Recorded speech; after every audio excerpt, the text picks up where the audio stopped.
Olá, sejam todos muito bem-vindos, todas muito bem-vindas a mais um Alesp em Pauta. O tema de hoje é Síndrome do Ovário Policístico. Para esse assunto, tenho dois convidados. De forma presencial, está aqui comigo a doutora Luana Ferreira, ginecologista, e também nos acompanha de forma remota a doutor Luiz Fernando Pina, ginecologista, obstetra, especializado em reprodução humana. Sejam bem-vindos, doutores. Obrigada, prazer estar aqui. Obrigado, Mariana. Muito obrigada por vocês estarem aqui. Vamos começar falando então, doutora, por favor, logo na sequência a gente passa para o doutor Luiz. O que é a síndrome do ovário policístico, doutora? A síndrome de ovário policístico é a síndrome endocrinológica mais comum na mulher adulta. Mais ou menos até 20% das mulheres podem ter esse diagnóstico. Às vezes as mulheres nem sabem que têm essa síndrome e acabam passando despercebidas aí por não conseguirem fazer o acompanhamento de forma adequada. É uma síndrome que se caracteriza em imagem ultrassonográfica com os ovários cheios de cistos. Então, ela vai fazer uma ultrassonografia e é evidenciado isso. No seu sintoma característico físico, ela tem um sobrepeso, aumento da oleosidade da pele, acne, além de pelos distribuídos e de forma irregular, tanto pelo rosto, pescoço, colo, e uma característica mais agravante quando ela começa a ter queda de cabelo, que aí você evidencia os níveis de testosterona bem elevados nessa paciente. Como que a gente faz o acompanhamento e a avaliação dessa paciente num primeiro momento? Ela chega falando para o médico que ela está cursando com irregularidade menstrual, com essas alterações da pele que mencionei para vocês anteriormente, e aí o médico vai fazer uma avaliação, tanto física quanto laboratorial e o exame de ultrassom, para a gente fechar pelo diagnóstico. A gente segue os critérios de Roterdã. E aí você precisa de 3 critérios para fechar, mas se você tiver 2 critérios maiores, você acaba fechando o diagnóstico da síndrome e aí sim conduz a paciente para o tratamento adequado. Quando a paciente ela tem desejo reprodutivo, vai ser feito um tratamento todo voltado para esse desejo, e quando a paciente não tem, a gente pode iniciar com o anticoncepcional somente para tratar a irregularidade menstrual. Lembrando que o anticoncepcional ele não trata a síndrome do ovário policístico, tá? Ele trata somente um dos sintomas, que é a irregularidade menstrual. O principal tratamento para a paciente é a perda de peso. Quando a paciente perde peso, ela melhora o funcionamento do seu ovário, ela diminui a hiperinsulinemia, que é uma das características principais da síndrome, e com isso ela tem uma boa resposta aí no seu organismo, diminuindo a sua produção de testosterona. A gente tem um hormônio feminino, que é o LH e o FSH. Quando você tem uma síndrome de ovário policístico, você tem um aumento exagerado do LH. E por ação deste hormônio, em contrapartida com o uso do colesterol, você tem uma quebra produzindo os hormônios androgênicos que a gente fala, que são os hormônios virilizantes. Então, a testosterona, a androstenediona e outros derivados da testosterona em si, levando à infertilidade e esses outros sintomas que caracterizei aqui para vocês. Doutor Luiz? Legal, eu acho que a gente já falou um pouquinho, né? Mas basicamente o ovário ela é uma glândula. O ovário ele tem 2 células principais, que a gente chama de células da granulosa, e as células da teca. Então, só complementando um pouco do que a gente já falou, né? Do que a doutora falou, existe uma enzima ali na granulosa, existe toda uma cascata enzimática que não funciona bem no ovário da mulher com ovário policístico. Então, a granulosa, que basicamente transforma ali a androstenediona em estradiol, não está funcionando bem.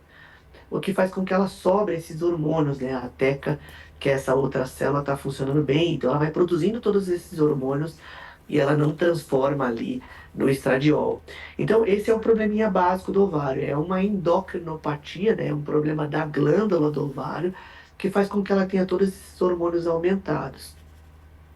Agora, a base da síndrome, né, antes da gente falar dos tratamentos, é não conseguir ovular.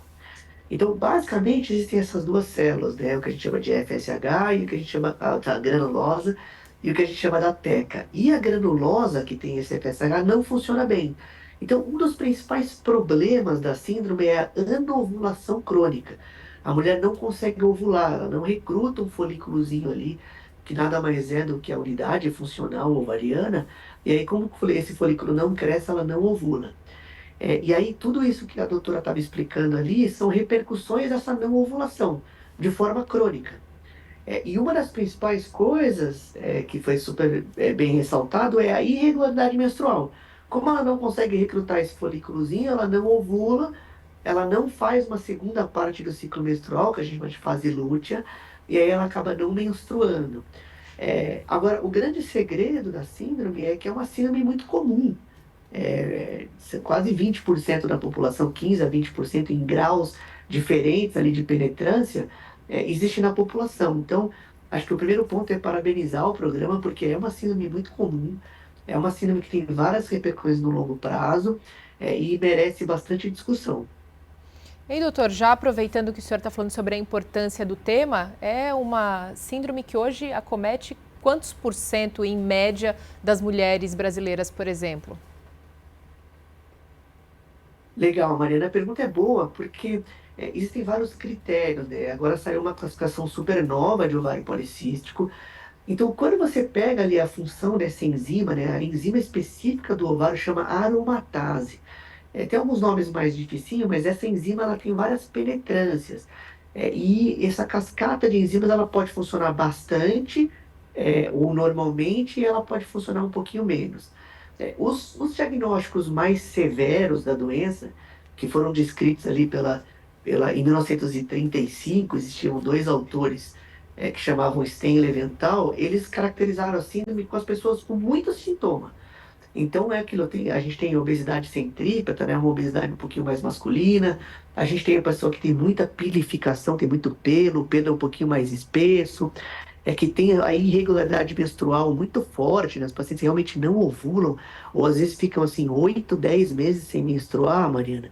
Então, quando você pega esses graus mais severos da doença, a gente tem uma porcentagem menor da população, próximo ali de 5 a 7% da população. Agora, quando você pega as disfunções do ovário, lembrando que a mulher tem dois ovários, né? Quando você pega as disfunções mais leves da síndrome, aí o diagnóstico chega a quase 20 e poucos por cento da população, 22, às vezes 25% da população. E isso também depende da população estudada. Por exemplo, em populações que têm mais tendência a sobrepeso, onde você tem um nível leve da disfunção, isso pode chegar a quase 25, 27%, 30% da população com algum tipo de não ovulação ou anovulação. No Brasil, em populações onde industrializadas, em São Paulo, por exemplo, é muito próximo de 18 a 22%. Agora vamos falar um pouquinho, a doutora trouxe para a gente no começo, né? O doutor reforçou agora também um pouco sobre esses sintomas que essas mulheres apresentam, né? E aí pode ser diagnosticado por aí também, ou pelo menos dar alguns sintomas, alguns alertas aí para esses médicos, né? Mas como é fechado o diagnóstico? Com quais exames, por exemplo, doutora? A paciente vem com essas queixas características que já mencionamos aqui para vocês. E é feita a avaliação de exame com exames laboratoriais específicos, então nós vamos dosar uma série de exames, avaliar também a tireoide, ver se ela não tem nenhuma outra tireoidopatia, alguma coisa associada que possa estar levando a alguma disfunção dessa irregularidade menstrual. Então vai ser investigada aí TSH, T4, T3, são exames importantes, né, antitireoglobulina, até mesmo a prolactina. Tumores, né, de hipófise, serão avaliados para essa paciente, porque você faz um diagnóstico também de exclusão na síndrome de ovário policísticos. Nós podemos procurar outras endocrinopatias antes, para depois conseguirmos fechar esse diagnóstico. E na ultrassonografia, você tem a imagem características com um colar de pérolas, né? Em volta, ao redor dos ovários, você vê uma série de micropolicísticos. Ai, doutora, mas eu fiz todos os meus exames e na ultrassonografia ele não evidenciou o ovário micropolicístico. Mesmo assim, eu posso ter o diagnóstico? Eu explico para a paciente, sim, a gente está avaliando a paciente no geral. Não é o único critério que você vai excluir a doença. Então, a gente leva em consideração a irregularidade menstrual ou até mesmo ciclos como o doutor mencionou. Tem paciente que fica às vezes 8 meses sem ter um ciclo menstrual. Ou pacientes mais jovens podem ficar até 45 dias sem menstruar. Então, tudo isso vai ser avaliado, mas exames importantes que a gente vai deixar aqui para vocês, principalmente, então, ultrassonografia transvaginal, para avaliar bem esses folículos. A gente, quando está num ciclo menstrual bom para engravidar, a gente avalia no primeiro ou segundo dia do ciclo, chama folículos antrais. Esse é um acompanhamento que a gente faz para paciente que deseja engravidar. Então, paciente infértil, a gente está fazendo a contagem dos folículos antrais, vai fazer uma dosagem hormonal, então avaliar FSH, LH. Normalmente na mulher o FSH ele é maior do que o LH e na síndrome de ovário policístico você tem essa inversão. Então o LH fica aumentado em relação ao FSH. Os níveis de testosterona livre circulantes também estarão bem aumentados nessa paciente, levando essas características androgênicas que nós citamos aqui para vocês. Pele oleosa, acne e pelos em lugares irregulares do corpo da mulher. Além de características como você ter a acantose nigricans, que são como se o seu tecido ficasse mais aveludado, então em regiões de dobra, pescoço, região de axila, virilha, você avalia essa paciente, ela tem uma região bem escurecida, então é muito característico da paciente que tem a resistência insulínica caracterizada ali. Então são alguns dos exames que a gente deixa para o paciente, mas no geral a avaliação clínica e a queixa do paciente é levado muito em consideração. Doutor, gostaria de complementar? Não, legal. Eu acho que tem vários pontos importantes para a gente destacar e a gente está conseguindo destacar para levar para a população. E a gente determina, assim, a gente divide todos esses critérios em basicamente 3 grandes grupos. O primeiro grupo realmente são as irregularidades menstruais, então só para complementar. Então a paciente tem algum sinal de irregularidade menstrual ou não ovulação. Se ela tiver este critério, a gente considera ali um primeiro critério. O segundo critério é características androgênicas, né? O que seria uma característica androgênica? Seriam características que são mais ligadas aos hormônios masculinos. E isso é exacerbado nas pacientes que têm ovário policístico, porque basicamente sobram aqueles mediadores que a gente falou ali, que são produzidos na teca. Então, são características laboratoriais ou clínicas desses hormônios aumentados. Esse seria o segundo critério. E o terceiro critério são a imagem ultrassonográfica no ultrassom da presença daqueles folículos que foram recrutados ali e não foram utilizados durante os ciclos, ou seja, o aumento daqueles folículos no ovário. Então, desses 3 critérios, se ela tiver pelo menos 2, a gente caracteriza a síndrome. Então, a gente falava, né, os critérios de Rotterdam de 2013, depois a gente, em 2017, reviu isso, e agora tem uma nova classificação, onde alguns outros parâmetros isolados podem fechar ali o diagnóstico de ovário policístico. Então, lembrando, tem 3 critérios, que é a irregularidade da menstruação e a anovulação, ou seja, o médico começa a acompanhar, a paciente percebe que ela não ovula, primeiro critério. Segundo critério, então, os exames de sangue laboratoriais ou alguns sinais clínicos de aumento de pelo. Na classificação atual, até um dos pelos, se você achar 2 ou 3 pelos que tem uma espessura aumentada, que não é característico na mulher, já pode ser um sinal de que esse hormônio masculino esteja aumentado na circulação. E o terceiro critério é a imagem de ultrassom. O que a gente percebeu é que e até voltando um pouco do que a Mariana perguntou, a gente consegue classificar a quantidade de pessoas que estão ou que têm os critérios específicos. Por exemplo, em 70% das pacientes, a irregularidade menstrual e a anovulação são mais frequentes. Em 50 e poucos por cento das pacientes, a gente tem essas alterações desses hormônios circulantes, é perceptível. E uma porcentagem dessas pacientes também tem a presença de ovário policístico no ultrassom. Então a gente junta todas essas informações para tentar fechar o diagnóstico. Perfeito.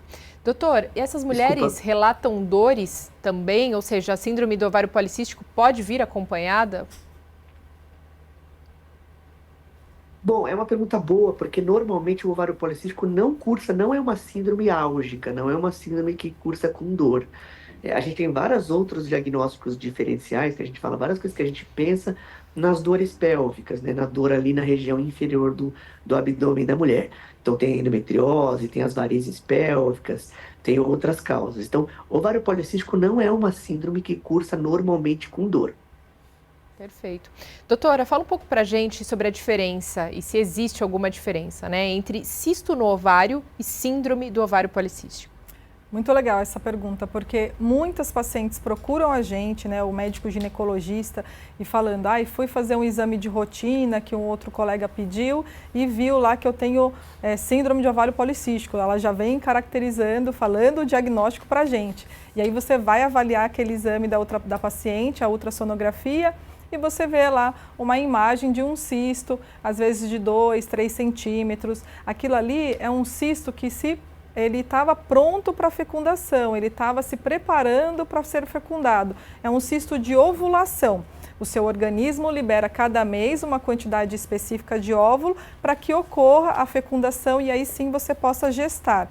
Quando você tem isso, é uma fase normal do seu ciclo, uma avaliação evolutiva normal do ciclo menstrual e da ovulação da mulher. Quando você tem um exame que avalia mais de 12 a 20 folículos de tamanhos específicos, né, de 2 a 20 milímetros ali, você tem a caracterização da síndrome de ovário policístico na imagem ultrassonográfica. Então, são coisas bem diferentes, é importante frisar isso aqui para o paciente. Lembrando que um cisto simples no ovário, ele pode se romper e o seu organismo absorver todo aquele líquido, não necessariamente você precisa ser submetida a um procedimento cirúrgico para fazer essa correção. O seu próprio organismo tem a capacidade de acabar conduzindo o seu quadro de forma espontânea. Doutor, gostaria de complementar? Não, eu acho que a Luana falou super bem. Acho que a síndrome dos ovários policísticos, antigamente, que a gente não entendia muito bem a síndrome, esses folículos no ovário que eram vistos ali no ultrassom, eles eram chamados de cisto. E a gente hoje sabe que o cisto realmente é outra estrutura do ovário, né? Como a doutora Luana falou, assim, a mulher ela recruta um folículo, essa unidade funcional ovariana, ele deve crescer. E às vezes ele cresce e não ovula por algum motivo. Ou porque o outro hormônio não foi liberado, ou porque aquele folículo ali não era tão bom para ovular, e se forma um cisto. O ovário policístico, aí o nome é mais pela história do que pela função. Esses folículos que a gente enxerga no ovário, eles são folículos que chegaram na fase pré-antral e antral ali e não foram recrutados. Então, tecnicamente falando, esses folículos pré-antrais, eles caracterizam a síndrome. Então, a gente até brincava às vezes que a gente deveria chamar de síndrome dos folículos antrais, porque são folículos que não foram recrutados. Então, basicamente, cisto é um probleminha do ovário que não ovulou, né, como a doutora Luana falou, um folículo que estava pronto para ovular e não ovulou. E o ovário, né, a síndrome, que hoje a gente não chama mais ovário policístico, a gente chama de síndrome da anovulação crônica hiperandrogênica, é caracterizado por esses folículos antrais que não são chamados de cisto. Uma coisa bem legal para falar, Mariana, é que a gente vê muito diagnóstico, a gente via muito diagnóstico errado de ovário policístico. E hoje a sociedade atual classifica como você só pode dizer que a paciente tem ovário policístico depois de 3 a 4, 5 anos de menstruações ali depois da primeira menstruação. Por que isso acontece? Porque na primeira menstruação, na menarca da paciente, ela tem muito desses folículos antrais. É o início da reserva ovariana da paciente. E o eixo hipotálamo-hipófise, né? Então falando um pouquinho mais de como coordena o ciclo menstrual, ele é imaturo. A gente chama isso de imaturidade hipotalâmica. Existe um hormôniozinho chamado de GNRH, um monte de nome difícil aqui, mas ele tem uma secreção própria que matura o eixo da paciente. Quando o hipotálamo da paciente jovem, adolescente, está imaturo, ele ainda não consegue ovular de forma adequada. Então a gente só consegue classificar a síndrome depois que ela tem uns 4, 5 anos de evolução do ciclo menstrual. E essas imagens no ultrassom viam vários folículos antrais. Então a Luana pode até falar um pouquinho mais da prática clínica dela.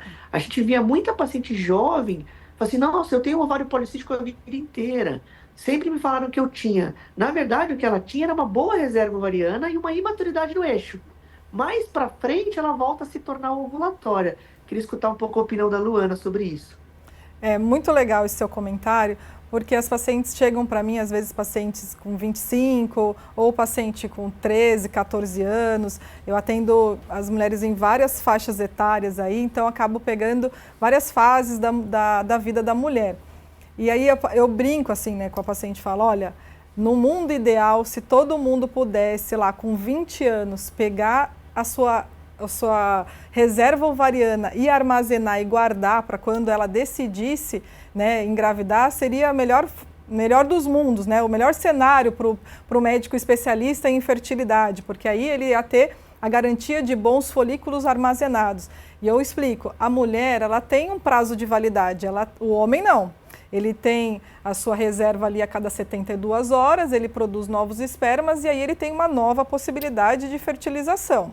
A mulher nasce com todos os seus óvulos e a cada ciclo ela vai eliminando uma quantidade específica de óvulos. Então, obviamente, nos seus primeiros 2 anos, né, de menstruação, no seu primeiro ano principalmente, você vai eliminar uma grande quantidade de óvulos. Se eu for lá e fizer uma ultrassonografia nesse momento do seu pico ovulatório, obviamente que verei uma quantidade aumentada de cistos, de óvulos ali naquele exame ultrassonográfico. Não necessariamente você tem a síndrome de ovário policístico. É só porque nós nos aproveitamos de um momento do seu organismo estar produzindo, né, eliminando o seu armazenamento e numa paciente tão jovem, ali a gente consegue fazer uma contagem com um número muito maior do que uma mulher como eu, que tenho 40 anos, se eu for fazer em comparação com uma menina de 20, obviamente a minha reserva ovariana é bem menor, é bem inferior. Então isso acontece porque, infelizmente, nós temos um prazo de validade aí e um prazo que o nosso organismo está preparado para eliminar a quantidade específica de óvulos. Então é bacana essa troca, essa avaliação, que eu sempre converso com as minhas pacientes, a gente precisa pensar no nosso futuro reprodutivo e, infelizmente, a síndrome de ovário policístico, a anovulatória, né, a gente tem vários nomes para essa síndrome, mais conhecida como SOP para as pacientes, ela cursa com a infertilidade. Isso é um tratamento que a gente vai envolver tanto o especialista em fertilidade, o ginecologista geral e o nutrólogo e nutricionista junto. A gente une, né, a força da medicina em várias áreas ali para conseguir combater essa síndrome e levar a paciente para o seu desejo, quando ela tem o desejo reprodutivo. Então, é uma síndrome que demanda um cuidado e uma avaliação com muito carinho aí. Doutor, e se tratando das causas, existem causas para a síndrome do ovário policístico? Isso, a gente fala assim, a gente conhece ali o citocromo P450, então essa estrutura, que é uma estrutura enzimática do ovário, ela não funciona bem, né? A paciente nasce ali com essa disfunção dessa enzima. Agora, existem vários fatores que fazem com que a síndrome piore, e aí as causas da piora da síndrome, elas são também muito conhecidas. Por exemplo, como sobrepeso. A gente começou a falar no comecinho ali que as pacientes que têm bastante peso ou que ganham peso por algum motivo, elas podem se tornar mais anovuladoras ainda. Então essa é uma causa que a gente sempre fica de olho. E muitas vezes a correção do peso, então dependendo do grau de disfunção enzimática que a paciente tem, às vezes a paciente perde peso, ela se torna ovulatória de novo. Então a base da doença, que é não ovular, que é a falta da ovulação do ovário. Eu acho que mais para frente a gente vai falar um pouco quais são os impactos ali para quem está tentando engravidar, mas de qualquer forma, quando a paciente às vezes perde peso, a paciente melhora, ele se torna ovulatória. Existiam vários tipos de tratamento antigamente para tratar esses folículos do ovário. Existia uma cirurgia que chama cirurgia de Thaler, que hoje em dia a gente com certeza não faz mais, porque basicamente o ovário da paciente com ovário policístico ele é aumentado, o paciente tem um aumento do volume do ovário. Por que ela tem aumento do volume? Porque tem vários daqueles folículos que a gente descreveu ali, dando um aumento do volume. E antigamente se tirava um pedacinho do ovário. E isso fazia com que a paciente voltasse a ser ovulatória. A paciente ovulava e ela tinha ali 8, 10, 11, 12 meses de ovulação. Só que depois que passava esse período, ela voltava a não ovular. Por que isso acontecia? Porque o probleminha ali, o defeito que a gente fala, ele é intrínseco do ovário. Ele é enzimático. E aí a paciente sempre vai ter esse problema no citocromo P450, que basicamente é a não expressão e a não função ali dessa cascata. Então o problema é básico, ele é intrínseco, e cursa com a vida da paciente. E a gente só descobre esse problema quando a paciente entra ali no período de ovulação, de menstruação, assim por diante. Então, para concluir a sua pergunta, a causa a gente sabe, né? Ela é genética / enzimática, e existem fatores que pioram a síndrome, que fazem com que a síndrome tenha uma repercussão maior na paciente. Perfeito. Doutora? É isso mesmo, causas genéticas e epigenética, então mudanças do estilo de vida impactam muito na saúde do paciente com síndrome de ovário policístico. A perda brusca de peso faz com que aquele ovário que estava anovulatório volte a liberar óvulos com boa qualidade e essa paciente acaba conseguindo engravidar. Então, a base do tratamento é perder peso e exercício físico pelo menos 5 vezes por semana, 30 minutos. A gente fala, não adianta só você ir lá e dar um anticoncepcional, é só você acabou desligando o motor de um carro que estava com um problema. Você não resolveu o problema da paciente, você resolveu um sintoma que ela tinha de característica que era a irregularidade menstrual. Então, tomar um anticoncepcional, obviamente, vai melhorar um pouco a sua pele, vai melhorar a acne, mas não vai resolver o problema da paciente. Então, a síndrome tem várias características, mas você fechar um diagnóstico do porquê ela acontece, é igual o doutor falou, é mais genético e a epigenética, então a sociedade, né, como a gente vive de muitos alimentos processados e se envolve no ganho de peso drástico aí da nossa população jovem, que é o que a gente precisa ficar muito mais focado neste momento. Doutor, a doutora colocou para a gente aqui o uso de anticoncepcional, né? Isso acaba sendo um mito muito grande que o senhor ouve no consultório, por exemplo? Vou conseguir resolver a síndrome exclusivamente com o uso do anticoncepcional?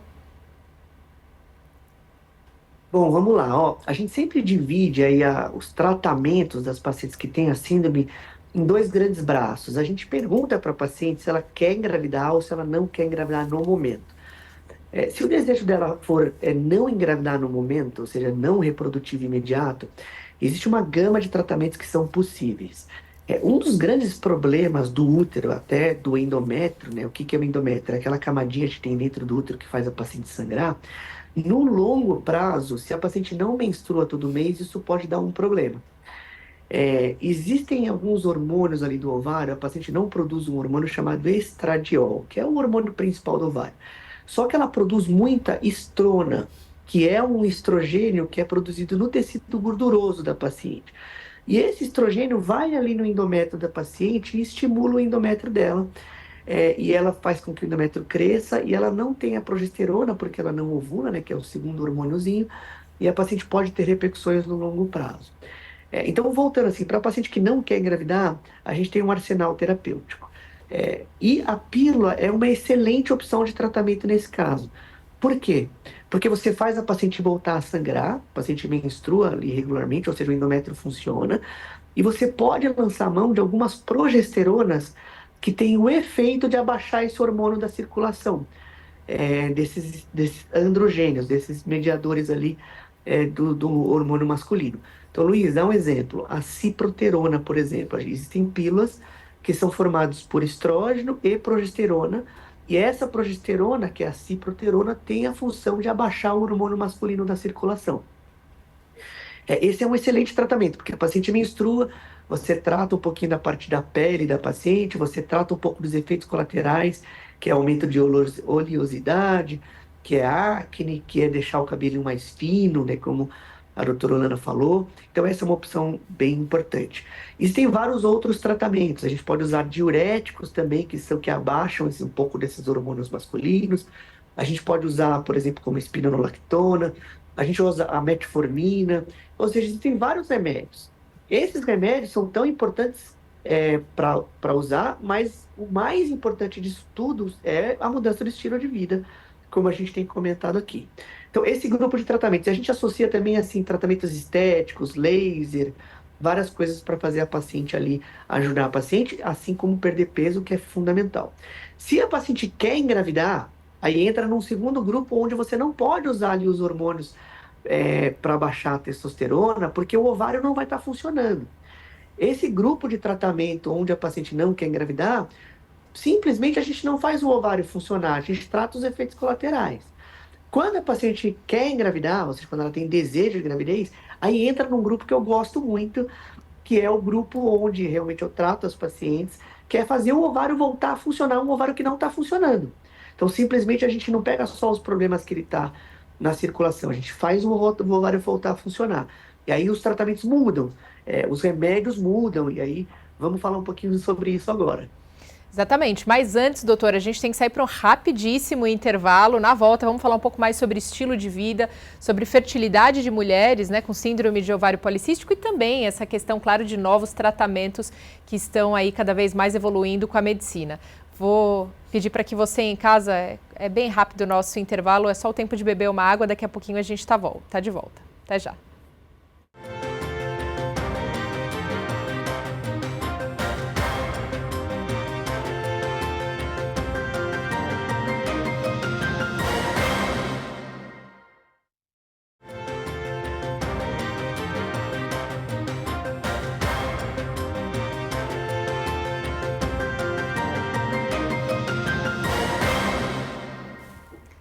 Olá, sejam todos muito bem-vindos, todas muito bem-vindas de volta ao segundo bloco do Alesp em Pauta de hoje, falando sobre síndrome do ovário policístico, essa síndrome que afeta tantas mulheres, não é mesmo? Principalmente jovens. Para isso, tenho dois convidados comigo hoje aqui nos nossos estúdios, doutora Luana Ferreira, ginecologista, e de forma remota conosco também, doutor Luiz Pino, ginecologista, obstetra, especialista em reprodução humana. Mais uma vez agradecendo demais a presença dos doutores. Obrigada. Doutor, no final do primeiro bloco, a gente começava a falar aí sobre essa parte de estilo de vida, né? E quanto isso impacta nas mulheres que têm síndrome de ovário policístico, não só a mudança no estilo de vida, mas aí também uma mudança efetiva numa dieta também, né? A doutora citava pra gente a importância da alimentação. E depois, no segundo momento, vamos entrar nessa questão da fertilidade também, ou seja, mulheres que desejam gestar mesmo tendo síndrome. Doutor, por favor. Legal. A síndrome dos ovários policísticos, né, essa anovulação, a gente fala que ela é uma síndrome de retroalimentação. Então, basicamente, a gente tem ali o probleminha do ovário não conseguir usar o FSH, né, não conseguir produzir o estradiol. Isso leva uma alteração. O fígado também contribui um pouquinho para baixar uma proteína carreadora dos hormônios, chamada de SHBG. E a paciente acaba ganhando um pouquinho de peso, e esse peso dela, ela tem uma enzima ali no tecido adiposo, também chamado de aromatase, e essa aromatase aumenta um hormônio ruim, ali um estrogênio ruim chamado de estrona, e essa estrona e esse ganho de peso faz com que ela tenha também aumento da resistência periférica à insulina, ou seja, tem uma sobrecarga ali no pâncreas, e o pâncreas acaba aumentando a insulina. Isso, o aumento da insulina, como é um hormônio ali que ganha peso, o paciente tem facilidade em ganhar peso. Ou seja, quando você estuda as alterações do ovário policístico, você vê que é uma síndrome de retroalimentação. O que é isso? A síndrome, o problema básico no ovário faz com que ela tenha repercussões, e essas repercussões facilitam com que o problema do ovário dela prejudique cada vez mais. E as síndromes de retroalimentação, né, de feedback positivo que a gente fala, elas são muito graves em medicina, porque basicamente uma coisa alimenta a outra. Então, imagina que o ganho de peso dela aumente a resistência periférica à insulina, o ganho de peso dela aumenta ali os lipídios ruins, né, os triglicérides dela aumentam, isso faz com que ela ganhe peso. O ganho de peso faz com que ela tenha mais função dessa enzima chamada de aromatase no tecido adiposo, que aumenta mais a estrona vai lá e prejudica mais ela no ganho de peso. Ou seja, você precisa de alguma forma quebrar algum desses elos, que são os elos de retroalimentação. Já que você não vai conseguir resolver o problema básico do ovário, você não vai conseguir trocar as enzimas, se você quebra algum desses elos, você tem uma melhora substancial na síndrome. E quase tudo que a gente vê na síndrome de repercussões sistêmicas são ganho de peso e a resistência periférica à insulina. Então, todo mundo que fala dessa endocrinopatia, desse problema do ovário, que fala sobre mudança de estilo de vida, fala em ser absolutamente rigoroso ali, ou o máximo possível, para controle de peso. Então, se você realmente fala para a paciente ali, trocar o que a gente chama de massa gorda ali, né, massa com tecido adiposo por massa magra, você vai quebrar um desses sistemas dessa retroalimentação, e muitas dessas pacientes que têm a penetrância leve no ovário, elas se tornam ovulatórias. Então, realmente, a gente foca bastante no controle de peso. A gente já sabe que perder peso não é uma coisa simples, mas no ovário policístico, na síndrome do ovário Nessa disfunção, ela é mais rigorosa ainda. Então, a gente realmente pega bastante em orientações de controle de peso. Doutora, a senhora citou para a gente isso antes, né? Justamente essa mudança do estilo de vida, quanto que impacta nas pessoas com essa síndrome, principalmente a alimentação. Se a senhora puder complementar o doutor.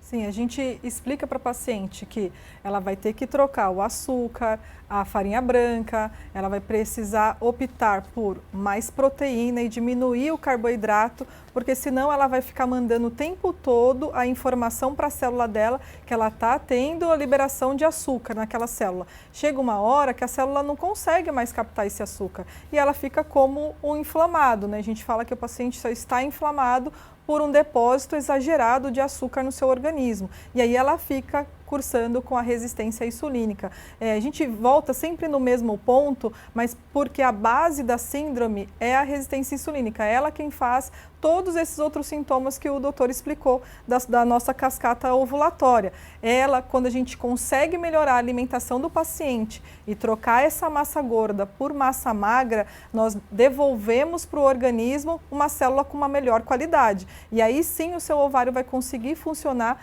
de uma maneira muito melhor. Então, a dieta com baixo teor calórico e com aumento de proteína. Doutora, agora sim, entrando, já que a gente colocou esses pontos do estilo de vida também, vamos entrar na questão da fertilidade, né? Que causa tanta dúvida nas mulheres que têm síndrome do ovário policístico. Legal. Assim, eu costumo dizer que o ovário, ele tem duas funções principais. A primeira função do ovário é a parte endócrina, né? São esses hormônios que o ovário produz. O estradiol, né, que é o E2, ali a gente tem 4 estrogênios no corpo, mas o estradiol ele tem receptor no corpo todo. Então ele tem receptor no cabelo, receptor na bexiga, receptor no osso, receptor no vaso. Então eu brinco que tem receptor no corpo todo. Essa função endócrina do ovário nada mais é do que um preparo para a paciente engravidar. Todos esses outros efeitos dele são sistêmicos, mas no geral a função do ovário é realmente produzir e preparar o útero para gerar a gestação. E o segundo foco do ovário é a constituição familiar e a prole genética. Então, o ovário, com essas unidades funcionais que a gente fala, ele tem a parte genética ali dentro, ele tem a parte hormonal, a função hormonal. Quando a paciente quer engravidar, o ovário policístico é uma das grandes causas de infertilidade feminina na população. Por quê? Porque a síndrome é muito comum. A gente já falou que tem, dependendo do grau ali, quanto rigoroso você for no diagnóstico, a incidência se torna muito alta. E como a base da síndrome é não ovular, ou seja, não formar um folículo dominante não ovular, se a paciente não ovula, ela não engravida. Então, uma porcentagem grande dessas pacientes são anovulatórias, elas não ovulam, e aí o tripé da gestação, né, que é ter uma boa ovulação ali, ter uma boa trompa e um bom espermograma, realmente a gente já sabe que essas pacientes têm dificuldade para engravidar, muitas delas são inférteis. Doutora, tem como mudar essa realidade? Quer dizer, mesmo que seja difícil nesse caso, por todos esses pontos que o doutor trouxe, existem tratamentos que são possíveis reverter e permitir que essa mulher com essa síndrome possa engravidar? Sim, graças a Deus, né? A medicina avançou muito, o conhecimento, tanto até mesmo da microbiota intestinal, eu acho que é o boom da medicina do futuro. E aí, nos próximos 5 anos a gente tem estudado muito sobre todo o que o organismo pode combater em relação aos processos inflamatórios intestinais e como a microbiota interfere em toda a nossa vida, em todo o nosso organismo, né? Então, pacientes que têm a síndrome de ovário policístico, fazendo o acompanhamento com o nutrólogo, o endócrino, o nutricionista e o gineco, especialista em infertilidade, ela vai conseguir engravidar através de vários tipos de tratamento. Tanto que o Dr. Luiz, ele citou que nós separamos a paciente, aquela que tem o desejo reprodutivo e aquela que não tem. Então, a gente consegue direcionar especificamente o tratamento para essa paciente. Nós temos medicamentos como citrato de clomifeno, letrozol, a própria metformina, que diminui a resistência insulínica. São medicações que vão ser usadas para essa paciente, para a gente conseguir um óvulo bom e aí sim conduzir essa paciente para uma fertilidade.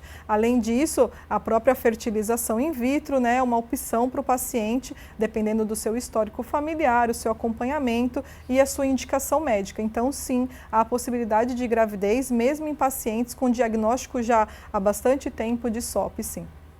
Doutora, aí fica aquela questão mais difícil ainda, né? Por exemplo, quando a mulher tem a síndrome do ovário policístico, mas ela já tem uma idade avançada para fazer todo esse tratamento, por exemplo, mas ela deseja ter filhos, né? Por exemplo, quando ela já tem mais de 37, 38, às vezes até 40 anos.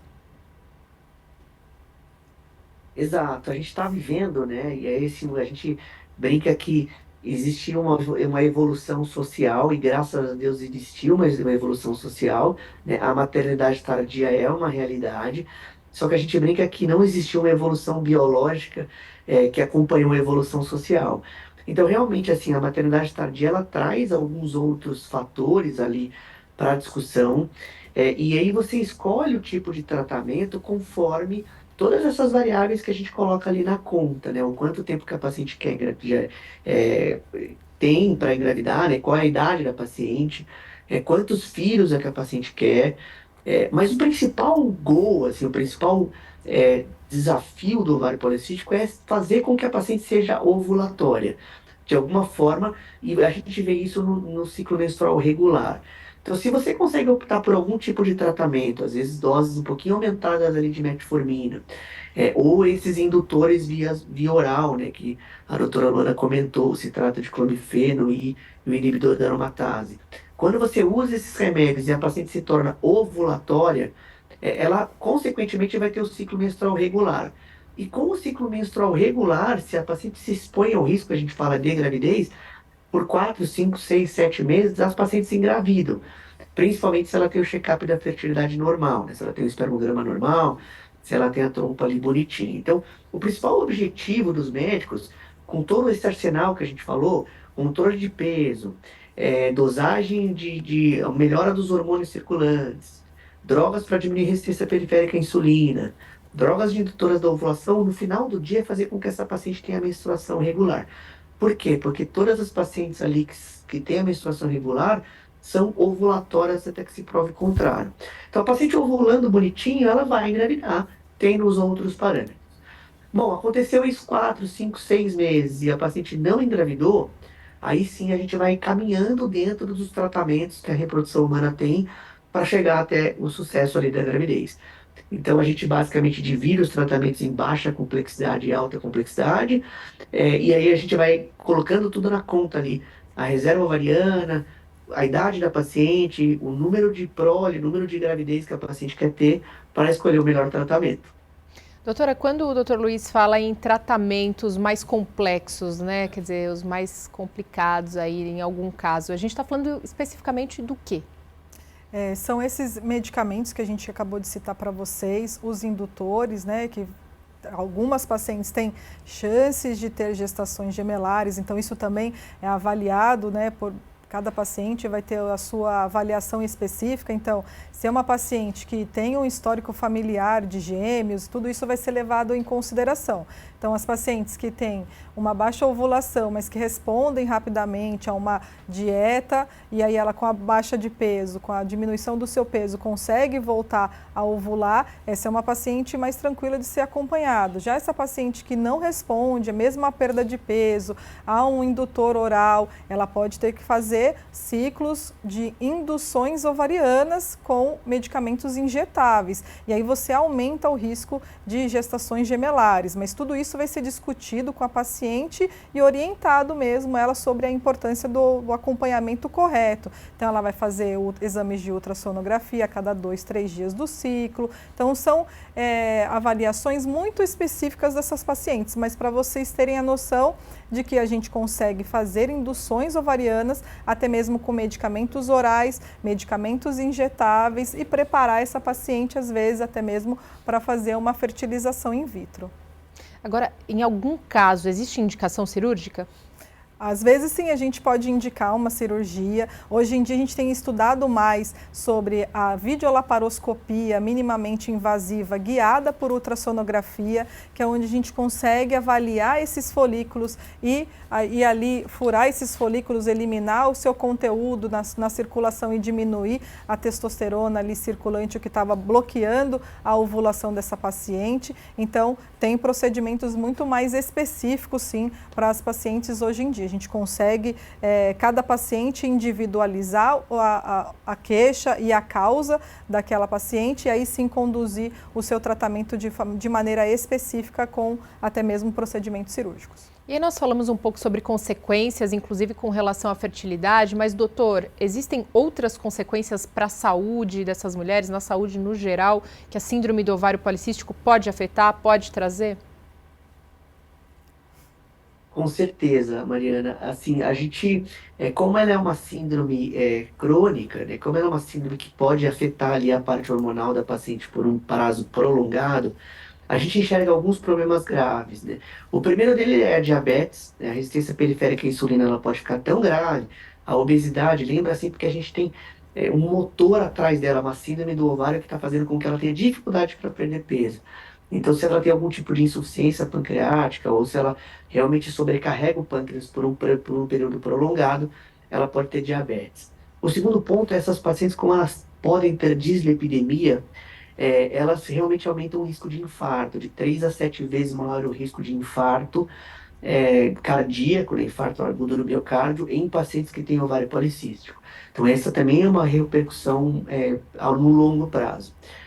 Uma outra repercussão que a última vez que a sociedade falou, é entre 4 a 7 vezes maior o risco de câncer de endométrio nessas pacientes, já que a paciente fica às vezes meses e meses sem menstruar e ela tem esses estrogênios sem serem antagonizados pela progesterona, o endométrio da paciente no longo prazo também pode aumentar o risco de câncer de endométrio. Então, o ovário policístico, ela é uma síndrome muito grave, porque existem várias repercussões no longo prazo. Às vezes a gente recebe pacientes que estão assim 4, 5, 6 anos sem tratamento e todas as pacientes com ovário policístico elas demandam e precisam de tratamento, até para diminuir o risco lá na frente. Ela é uma síndrome oxidativa que a gente fala, né? No meu doutorado eu estudei um pouco da oxidação nessas disovolias. Então a gente vê que as pacientes precisam de tratamento e não são tratamentos curtos. A grande dificuldade que a gente vê é que as pacientes começam algum tipo de tratamento, 3, 4 meses depois, param de fazer o tratamento. Então, a gente fala que as pacientes que têm ovário policístico precisam de tratamento no longo prazo, para diminuir principalmente risco de diabetes, risco de doenças cardiovasculares e os problemas do endométrio, além da infertilidade. Doutora?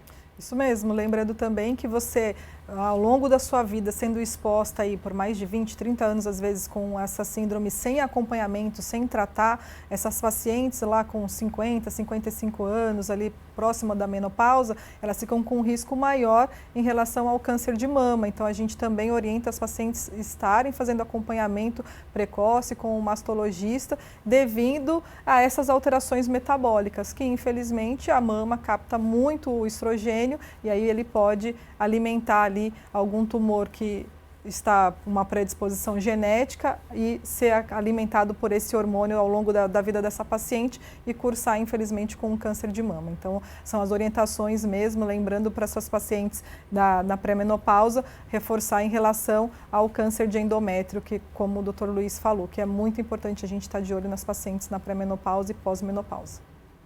Doutor, como é o acesso a todos esses tratamentos na rede pública de saúde, por exemplo, para essas mulheres, todo esse acompanhamento para mulheres que têm a síndrome do ovário policístico? Legal. O Sistema Único de Saúde, ele funciona super bem. O ovário policístico não é uma síndrome que precisa de alta tecnologia para ser tratada. As mudanças do estilo de vida, como a gente falou, os conceitos em alimentação.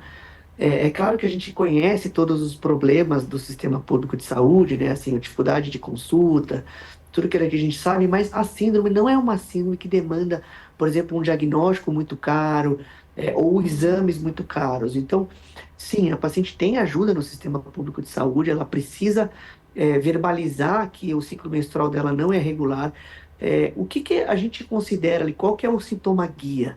Eu costumo dizer que se a paciente tem menstruação regular, tem vários problemas de saúde que desregulam o ciclo menstrual. E a paciente, quando tem o ciclo menstrual regular, é uma prova muito boa de que a saúde dela está funcionando. Então, por exemplo, anemias graves, outras doenças inflamatórias de base, ou perda de peso muito severa, ou ganho de peso muito severo. Todos esses problemas graves de saúde fazem com que a paciente tenha ciclo menstrual irregular. Então, observar o ciclo menstrual é uma dica. Se o seu ciclo menstrual não é regular, mesmo que você não queira engravidar, você deve falar isso para o ginecologista. Olha, por que será que eu não menstruo? Qual que é o problema da minha menstruação não vir? E aí, claro que o médico o ginecologista do posto de saúde vai conseguir sim fazer o diagnóstico, vai conseguir pedir os exames para paciente e vai conseguir orientar o paciente até algum tipo de tratamento. Então, eu acho que sim, elas têm suporte. Alguns remédios, principalmente a ciproterona, a metformina, são remédios que são dados no Sistema Único de Saúde. Então, ela também consegue o remédio para tomar via oral para tratar a síndrome dela no longo prazo. Doutora? Eu acho que acrescentando, a maior dificuldade dos médicos, né, Luiz? Não sei pela sua experiência, mas é as pacientes desistirem do tratamento. É aquilo que você falou. Às vezes ela está ali tomando a medicação por 3, 4 meses e ela fala: nossa, não resolveu nada, estou tomando esse medicamento e não me ajudou. Mas pensa, ela está há anos com uma síndrome, ela está há anos com uma doença, com um diagnóstico que às vezes foi subdiagnosticado e ela não estava fazendo acompanhamento. Então, demanda, tem que ter espera. Lógico que uma pessoa que quer engravidar, isso vai causar um pouco de ansiedade. Então, às vezes a gente fala para a paciente fazer um acompanhamento até mesmo com um psicólogo. Então, no posto de saúde, a gente também consegue encaminhar o paciente para fazer acompanhamento psicológico, baixar os níveis de estresse, diminuir a sua ansiedade e a sua necessidade por doce. Tudo isso vai ser avaliado numa consulta, é o que o Dr. Luiz explicou. A gente não precisa de grandes exames laboratoriais caros, exames de imagem cara para fazer um diagnóstico de síndrome de ovário policístico. Então, a maior característica aqui mesmo é a não desistência do acompanhamento e do tratamento, é a permanência do tratamento. E quando a gente fala em Sistema Único de Saúde, a gente fala diretamente em políticas públicas também, aqui na Assembleia Legislativa. Em 2017 foi aprovada uma lei, a Lei Estadual 16.410, que institui a Semana Estadual de Conscientização sobre a Síndrome do Ovário Policístico. Doutor, qual a importância desse tipo de campanha, a eficácia real na ponta para essas mulheres de levar conhecimento e trazer um alerta para elas também, como os que a gente está fazendo agora, por exemplo, ao longo dessa entrevista? Não, informação é poder, né? Eu acho que o que a gente está fazendo aqui, e parabéns para o programa, eu acho que é fundamental, as pessoas falarem de saúde, discutirem o assunto. Como a doutora Ana falou, o ovário policístico, ela é uma doença multidisciplinar. A gente precisa de um time todo, né? Não é só o ginecologista, com certeza não é só o ginecologista que vai ver essa paciente. A gente precisa da nutricionista, a gente precisa do nutrólogo, a gente precisa do psicólogo, a gente precisa desse time todo para acompanhar essas pacientes, inclusive porque cada profissional tem ali, ele age em algum momento da síndrome. Como a gente falou, e reforçando, a síndrome ela é complexa, ela invade uma série de coisas. Do ponto de vista psicológico, né, o cortisol, esse estresse do dia a dia, quando ele está muito alto, isso também bloqueia a menstruação da paciente. Os exames que podem desregular a tireoide, às vezes o endocrinologista olhando junto, para a gente excluir aquelas outras causas de hormônios masculinos que aumentam na circulação. E tudo isso é informação. A informação é que faz a paciente levantar a mão lá para o médico, ginecologista, para o nutrólogo, dizendo assim: olha, eu preciso de ajuda, não estou menstruando, o que eu faço? Eu quero perder peso. Então, eu acho que as leis, essas votações ajudam demais. Trazer profissionais para falar sobre o assunto, que isso realmente é o que a gente consegue fazer, é mudar o curso da doença e melhorar, do ponto de vista populacional. Doutora? Acho que é importante isso mesmo, é frisar a importância do diagnóstico precoce e logo iniciar com o tratamento e o acompanhamento dessas pacientes, não deixar essa paciente à mercê dela mesma ou de dicas de amigas. Então, é importante a gente trazer informações de qualidades aqui, permitindo com que a paciente tenha acesso ao tratamento de forma orientada por uma equipe multidisciplinar, reforçando que quanto mais orientação, menos chance dessa paciente desistir do tratamento. Então, é a orientação que nós deixamos aqui para vocês. Doutor, para a gente finalizar e também, né, deixar uma mensagem de além de esperança aí para essas mulheres que têm síndrome do ovário policístico, muitos novos tratamentos também estão sendo descobertos e cada vez mais aí instituídos pelos médicos com todo esse avanço da medicina, né, doutor? Não, sim, eu acho que assim, a síndrome do ovário policístico, ela é uma síndrome que a gente vem estudando há anos. A gente realmente conhece, assim, como poucas doenças, a gente realmente conhece o processo da síndrome, a evolução dela. A gente já identificou os alvos principais de tratamento. Grande parte dos tratamentos para controle de peso hoje em dia são terapias de suporte para essas pacientes. A gente simplesmente orienta ela, olha, a senhora precisa perder peso. Isso não é uma coisa tão simples. A gente tem muita falha de tratamento. Muitas pacientes desistem do tratamento porque elas não olham, não conseguem ver resultados no curto prazo. E uma das coisas que mais cresceu foram os tratamentos de suporte para perda de peso. Então a gente tem várias drogas hoje em dia que são bem importantes para o uso dessas pacientes. A gente realmente tem uma série de outras terapias que estão chegando para fazer com que essa paciente seja ovulatória e tenha uma qualidade de vida no longo prazo melhor. Sem contar a reprodução humana, né? Acho que a reprodução é uma ciência nova e, como a gente tem falado aqui, assim, existem várias opções de tratamento. Dificilmente a gente não consegue fazer a paciente engravidar, né? As pacientes de ovário policístico, a gente brinca que são grupos bons da reprodução humana, porque normalmente a reserva ovariana é boa, normalmente a paciente responde bem aos remédios. Se ela não tiver nenhum outro problema ali, um check-up da fertilidade, principalmente a parte masculina, a gente não pode esquecer que o homem contribui também. Existem novos tratamentos para paciente que tem vontade de engravidar, que tem ovário policístico. Então, juntando tudo isso, né, as drogas novas para controle de peso, as terapêuticas novas, e quanto mais a gente conhece de alimentação, microbioma, como a gente já falou aqui, a gente coordena tudo isso, mais a gente tem repercussão a longo prazo e, associado a isso, a reprodução humana vem trazer tratamentos novos para fazer a paciente engravidar. Então, a gente pode dizer que a gente está conduzindo bem as pacientes com ovário policístico hoje em dia, e isso eu tenho certeza que a gente vai conseguir, no longo prazo e com a persistência das pacientes, melhorar muito a qualidade de vida dessas pacientes com ovário policístico. Doutora, suas considerações finais? Quando a gente trata uma doença que às vezes é até estigmatizante para o paciente, falar, olha, eu estou com uma irregularidade menstrual, mas a minha pele está cheia de acne, eu tenho pelos onde eu não deveria ter, você mexe com a autoestima daquela mulher, então por isso o acompanhamento correto, um bom ginecologista que vai saber te orientar, um acompanhamento psicológico para diminuir o seu estresse. Além disso, as mulheres com desejo reprodutivo, nós estamos mexendo com o sonho, às vezes, de uma família inteira. Então, olha a importância de você conseguir fazer um bom acompanhamento dessa paciente. Você vai mudar toda uma família e trazer no final aquilo que ela tanto deseja, que é o seu filho. Então, as minhas considerações é que as pacientes não desistam do seu sonho e procurem atendimento médico de qualidade. Doutores, mais uma vez agradecer demais aqui a companhia de ambos, todos os esclarecimentos prestados aqui no Alesp em Pauta de hoje.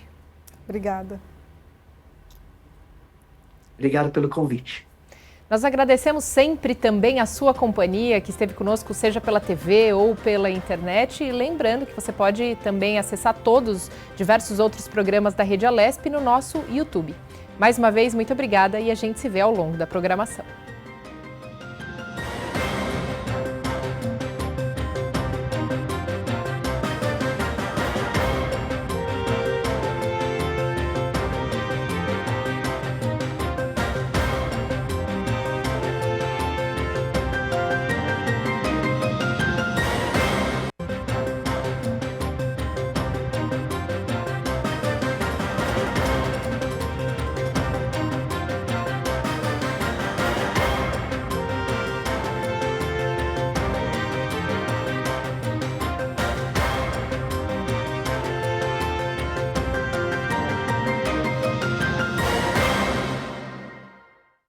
Nos ouve?